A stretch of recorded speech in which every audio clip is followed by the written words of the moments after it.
Bismillahirrahmanirrahim ini. Jadi menurut Ibn Arabi, perbedaan antara baik dan buruk hanya dalam ranah sosial, yaitu manusia diberikan taklif dalam menjalani kehidupannya. Maksudnya ranah sosial itu adalah karena kita terkoneksi dengan orang lain. Nah, di situ kita diberikan taklif. Taklif itu seperti tanggung jawab untuk bagaimana relasi kita terhadap orang lain. Oke, lanjut. Nah, sebab itu pada tahap pertama semua manusia berada dalam taat. Bahkan pada tahap kedua pun, yakni bermaksiat, tetap menjalani ketentuan yang ada di A'yan As-Sabita. Seperti itu. Jadi semuanya taat. Yang bermaksiat dan yang melaksanakan perintah Tuhan semuanya taat. Taat terhadap apa? Taat terhadap apa yang ada di A'yan As-Sabita. Taat kepada keburukannya. Iya. Iya, taat terhadap blueprintnya. Tapi tanda kutip ya, nanti masih panjang pembahasannya. Oke. Nah, konsisten mengikuti hukum yang ada di blueprint. Konsisten. iya konsisten. Iya, itu taat. Taat. Iya. Namun jika manusia bermaksiat kepada ilahi, pilihannya adalah apakah dia mendapatkan maaf atau mendapatkan balasan. Dan inilah mana agama, yaitu balasan. Jadi salah satu mana ad-din adalah iya, balasan. Oh, Ganjaran terhadap perbuatan baik dan buruk tentu memiliki perbedaan signifikan jika dilihat dari sisi esensi keduanya. Menaati atas apa-apa yang ada di A'yan As-Sabita. Jadi baik yang taat maupun yang ingkar, dua-duanya menjalani A'yan As-Sabitanya. Oke? Dia taat terhadap A'yan Sabitan. Karena A'yan Sabit itu blueprint fix entities. Ya, fix entities. Tidak bertambah dan tidak berkurang, ya segitunya. Iya. Itu maksudnya kita ya, masa depan kita apa yang akan terjadi. Semuanya apapun awal dan akhir semuanya sudah ada. Bisa berubah tak? Nggak bisa. Nggak bisa. Ya bukan blueprint kalau bisa berubah. Nanti dosa kita, pahala segala macam itu, kelakuan kita, hidup kita. Sudah di sana. Kalau kita berikhtiar jadi lebih baik kan berubah dong. Nah, itu yang disebut dengan Kitabun Mubin wal Kitabu Isbat. Nanti insya Allah ada pembahasan takdir ya. Saya masuk ke sana aja. Biar tidak berulang. Lanjut. Nah, namun jika demikian, lalu untuk apa Tuhan mengirimkan Rasul kepada kita dan mengajak kita kepada kebaikan dan menjauhi keburukan? Menurut Tafsir Ibn Arabi menjelaskan persoalan ini dan membandingkan pekerjaan seorang tabib dengan seorang Rasul. Oke, seorang tabib dengan seorang Rasul. Dua-duanya memberikan resep. Nah, tergantung dia mau ikut atau tidak. Nah, seorang Rasul dan seorang tabib, keduanya bekerja sesuai dengan tabiat pasien. Tabiat pasien, maksudnya dia memberikan arahan atau resep itu sesuai dengan batasan dirinya. Batasan dirinya. Jadi kalau misalnya batasannya A, dia kasih A, kalau batasannya B, batasan B, seterusnya. Maksudnya karena Rasul tahu seperti apa A'yan As-Sabitanya, maka dia akan memberikan resep sesuai dengan A'yan As-Sabitanya. Makanya ada hadis di hadapan sahabatnya, Rasulullah bilang begini, wahai sahabatku, apakah kalian percaya di tangan kanan saya nama-nama orang baik dari awal penciptaan sampai akhir penciptaan? Apakah kalian percaya di tangan kiri saya nama-nama orang buruk dari awal penciptaan sampai akhir penciptaan? Ini Rasulullah berbicara kepada sahabat-sahabatnya. Karena Rasulullah bisa masuk ke blueprint.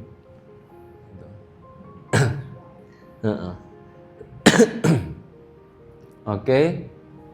Nah, namun para Rasul adalah para pelayan amr ilahi, bukan pelayan kehendak ilahi. Dia urusannya adalah amr Tuhan. Tidak terkait dengan kehendak ilahi. Amr itu adalah terkait dengan perkara-perkara yang Allah turunkan terhadap segala sesuatu. Nah, dia menjalankan apa yang disebut dengan perintah Tuhan, tidak terkait dengan kehendak ilahi. Kehendak ilahi itu ya hanya Allah yang tahu. Dia hanya menjalankan apa yang hanya Tuhan perintahkan kepadanya. Rasul begini, gitu. Begini, gitu. Dia tidak terkait dengan kehendak ilahi. Nah, amar ilahi keluar tanpa memperhatikan aspek ketaatan atau pengingkaran. Nah, dia hanya instruksi, sedangkan posisi kehendak bersifat mutlak karena berangkat dari sisi Tuhan. Innama amruhu idza aroda ayyakula lahu kun fayakun. Itu irada ilahi. Oke, nah bahkan mujizat pun tidak datang agar dapat merubah apa yang telah ada di a'yan as-sabita.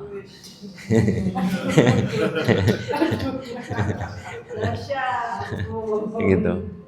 Justru bahkan menegaskan, oh memang ini orang sejak awal menolak, a'yan sabitanya sejak awal dia menolak, gitu. Justru mempertegas, oh memang sudah ditunjukkan mukjizat masih menolak, memang sejak awal dia menolak di sana.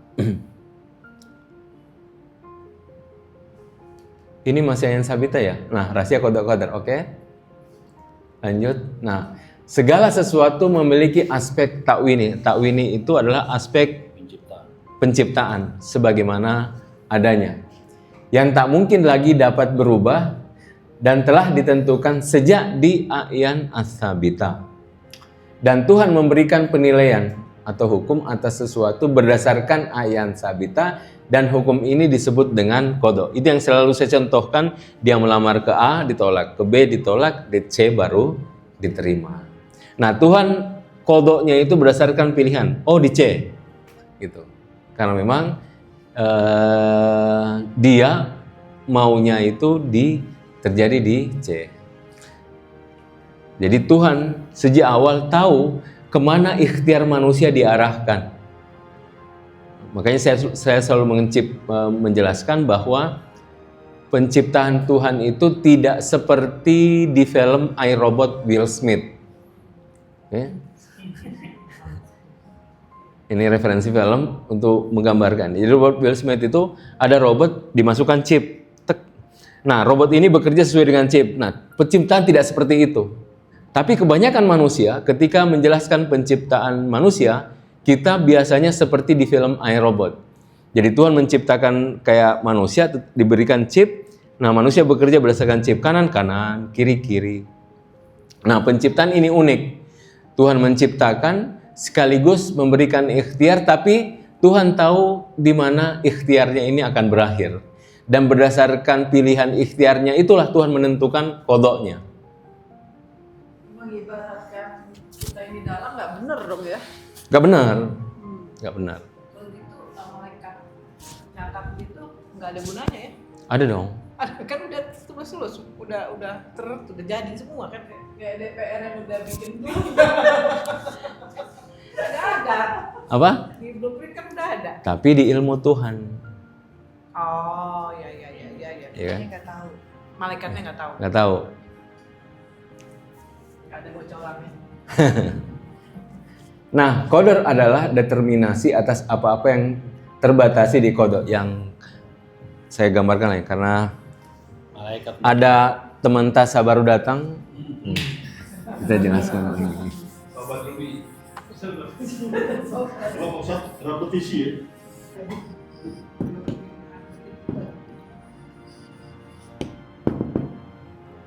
Mubin atau Lauh Mahfuz atau lebih bagus pakai sama dengan atau tulisannya. Hah? Saya suka tulisannya Ustaz. Atau baju. qadha.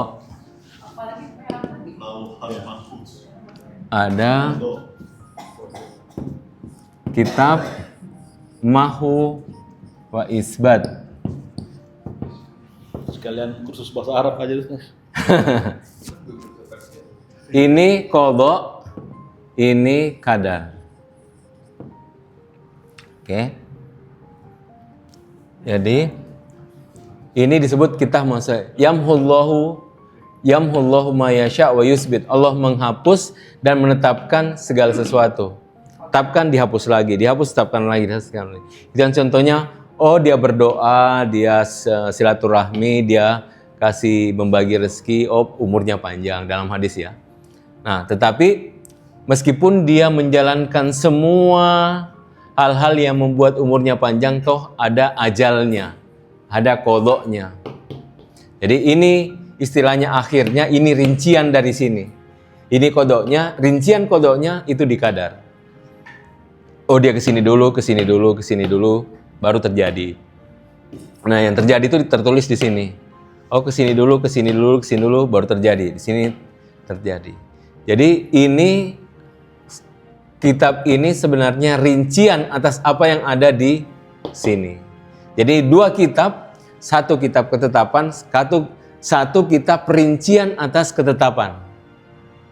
Jadi ini satu ketetapan yang di bawah ini rincian atas kitab ketetapan disebut dengan kadar. Jadi ini bukan sesuatu yang berlawanan ya. Ini pasti sesuai apa yang ada di kodok, pasti sesuai dengan kadar. Tuh. Nah,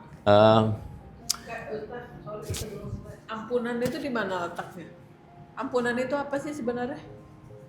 ampunan kan ada orang hamba yang bermaksiat, kemudian Tuhan mengampuni, memberikan ampunannya kepada si hamba tadi. Di-delete. Iya, kalau ayat Al-Qur'annya tadi, yubaddilus sayyi'atin hasanat. Tuhan mengganti, mengubah keburukan itu menjadi kebaikan. Jadi karena dia di sini di tahun 2000 dia bermaksiat, 2025 dia ingat, oh Tuhan, dia istighfar, Tuhan saya maafkan, tahun 2000 saya begini. Nah awalnya gelap, kemudian jadi cahaya. Itu maksudnya, yubaddiluna sayyi'atin hasanat. Tuhan mengganti keburukan menjadi kebaikan. Yang awalnya gelap, dia menjadi cahaya. Kok berubah? Apa? Bisa berubah. Tuhan mengampuni. Makanya mengampuni. Berarti Tuhan mengampuni sudah ada ketentuan. Iya, ketentuannya. Ketentuannya. Kan ada yang bilang juga orang bisa tobat aja itu kan sebenarnya apa istilahnya anugerah ya. Iya, betul. Belum tentu orang walaupun sadar pun gimana maksudnya? Belum tentu tobat, betul. Iya nggak sih itu? Iya. Tobat itu juga gift dari It's a Tuhan. gift ya. Iya. Oh. Bisa dielaborate kan tetap dari sudut pandang tasawuf.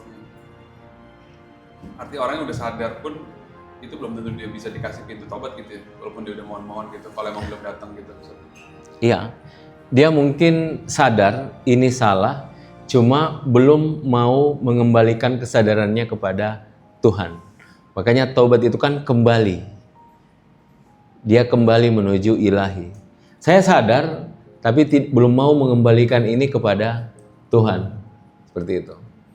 Nah, sehingga kalau dia repetisi ya, dia salah, tadi ngulangi lagi gitu kali ya. Macam ya, tobat nasuha lah kasarnya gitu. iya betul. Nah, bisa dikatakan kodok sebagai aspek global, semuanya sudah ada, dan kadar sebagai rinciannya. Dia harus kesini dulu, kesini dulu, baru terjadi. Nah, yang tertulis itu adalah apa yang terjadi. Jadi pada hakikatnya mengetahui kadar sama dengan mengetahui a'yan as-sabita. Jadi apa yang rincian di sini ada di sini, di atasnya kodok, di a'yan as-sabita. Jadi ini posisinya di alam ruh. Jadi kitab mubin, lauh mahfuz, kodok itu ada di alam ruh. Alam ruh. Nah, di atasnya baru ilmu Tuhan, a'yan as-sabita. Iya. Tapi apa ada manusia yang mampu sampai kepada hakikat a'yan sabita? Ibn Arabi justru mengatakan bahwa manusia yang memiliki derajat yang tinggi adalah manusia yang telah menyaksikan kodok dan kadar. Makanya ada kisah Sufi Ainul Qudat, jadi beliau suluk, akhirnya sampai kepada a'yan sabitanya. Pas dia lihat, oh ternyata saya di sini. Saya kira masih lebih tinggi lagi. Iya, dia sampai situ. Dia melihat istiqdatnya, batasan dirinya. Oh ternyata cuma di sini ya. Oke. Terus dia nggak berusaha. Ya nggak bisa lagi kan. Sedih ya. Sedih. Gak apa-apa ya, pengen sampai ke Tuhan. Tapi itu sudah luar biasa. Oh, tapi udah bisa lihat gitu kan. Oh hebat. iya, iya sudah. Iya, Artinya Tuhan memberikan akses Iya. masuk ke Kan software. nggak semua orang bisa gitu. Iya. Hanya bin yang bisa masuk itu. Apa? Ini yang tadi bisa.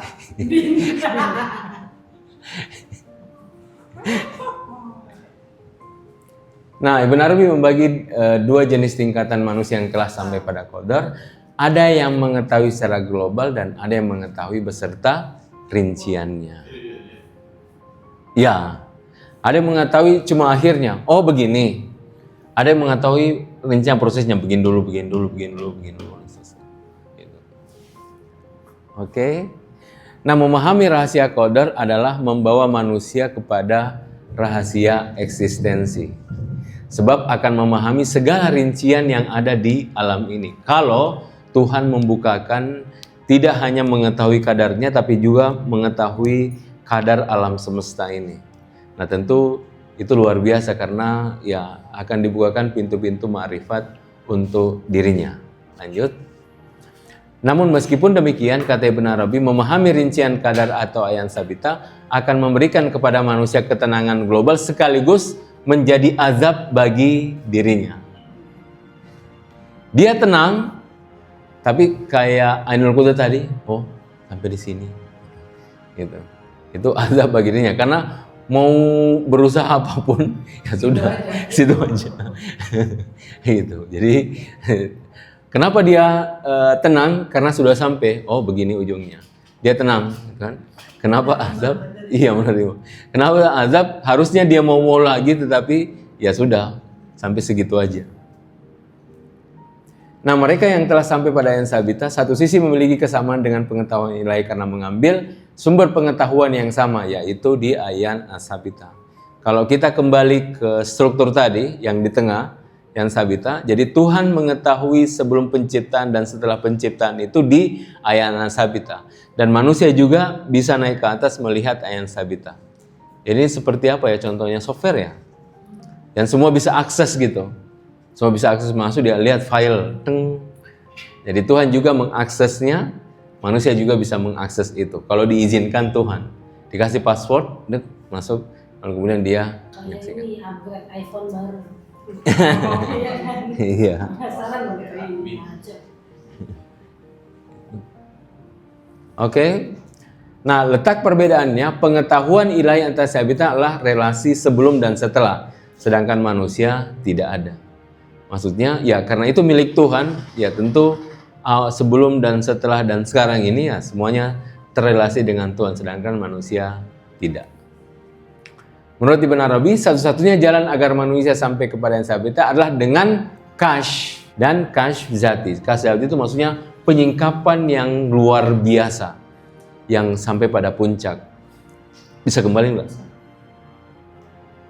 Nah, kita kan di sini ya. Naik ke sini sebenarnya sudah penyingkapan. Naik ke sini luar biasa karena bisa menyaksikan Lauh Mahfuz. Tapi kalau sudah di sini itu dibutuhkan disebut penyingkapan zati. Itu maksudnya tadi. Penyingkapan zati itu kalau mau masuk ke sini. Tapi sebenarnya di sini itu sudah luar biasa. Jadi semakin batin itu semakin penyingkapannya semakin ma'rifatnya semakin dalam, semakin batin. Nah, kalau mau masuk di ayan sabita, Ibn Arabi menyebutnya sebagai penyingkapan zati. Zati itu penyingkapan yang dirinya sirna secara totalitas, baru dia bisa masuk ke sana. Jadi dia tidak lagi memiliki ego. Dia tidak lagi memiliki keinginan. Selama dia punya keinginan, dia tidak akan sampai pada penyingkapan zati. Manusia ada nggak? Apa? Ada manusia yang Ada. keinginan. Ada. Dengan suluknya, nah itu ketika Tuhan hadir dalam seluruh eksistensi dirinya. Penghalang antara Tuhan dan hamba, ini kaitannya dengan ayan as-sabita. Jadi tadi membahas tentang apa? Satu akses yang bisa diakses, Tuhan bisa masuk ayan sabita, ya tentu karena milik dia. Kemudian kita juga bisa masuk akses, cuma perbedaannya adalah terkait dengan apa tadi? Sebelum ini? Nah, penghalang antara Tuhan dan hamba, biar bagaimanapun tetap ada jarak antara Tuhan dengan Allah Subhanahu wa Ta'ala. Bahwa penghalangnya itu tidak lain adalah keakuan yang ada di dalam diri manusia. Jadi tidak mungkin seseorang sampai pada penyingkapan zati kalau dia masih ada ego di dalam dirinya. Lanjut. Nah, ini terkait dengan batasan yang Tuhan berikan kepada manusia. Nah, ini lanjutannya ya. Sebelumnya telah kita pahami bahwa salah satu makna tajalli adalah pemberian wujud. Istilah ini akan lebih bernilai jika kita istilahkan dengan hadiah. Bahwa Tuhan memberikan segalanya secara cuma-cuma dalam pengertian penciptaan dan karena pembahasan kita terkait dengan pembahasan ayan as-sabita, kaitannya dengan apa yang Tuhan berikan terhadap kita dalam bentuk batasan. Bahwa segala sesuatu itu ada potensinya. Dan itu sebenarnya disebut dengan hadiah yang Tuhan berikan dalam realitasnya sebagai realitas wujud eksistensi. Makanya kalau kita kembali pembahasan rahmat, nah rahmat itu kan cuma-cuma ya. Maksudnya dengan rahmat Tuhan memberikan eksistensinya kepada manusia. Nah, Ibn Arabi membagi dua pemberian, ada pemberian zati dan ada pemberian asma'i. Pemberian zati adalah tajalli al-haq melalui nafasur rahman, dan pemberian asma'i adalah tajalli ilahi melalui salah satu namanya. Masih ingat nafasur rahman dari ahadiyah sampai ke dunia? Kalau ada garis ya, kita kembali ke situ. Nah, pemberian zati adalah tajalli al-haq melalui nafasur rahman. Pemberian zati itu maksudnya dengan zat Tuhan mengeluarkan sesuatu itu menjadi sesuatu. Sesuatu itu menjadi ini, menjadi ini, menjadi ini. Itu kalau terkait dengan nafasur rahman, maka itu adalah pemberian zati. Nah, sedangkan pemberian asma'i adalah tajalli ilahi melalui salah satu namanya. Ketika saya diberikan rezeki, maka saya terrelasi dengan nama Tuhan Ar-Razzaq. Ya. Itu suatu pemberian dengan tajalli ilahi Ar-Razzaq. Kalau saya diberikan ilmu, tajalli Tuhan Al-Alim bertajalli kepada saya sehingga saya mengetahui sesuatu. Ya, lanjut.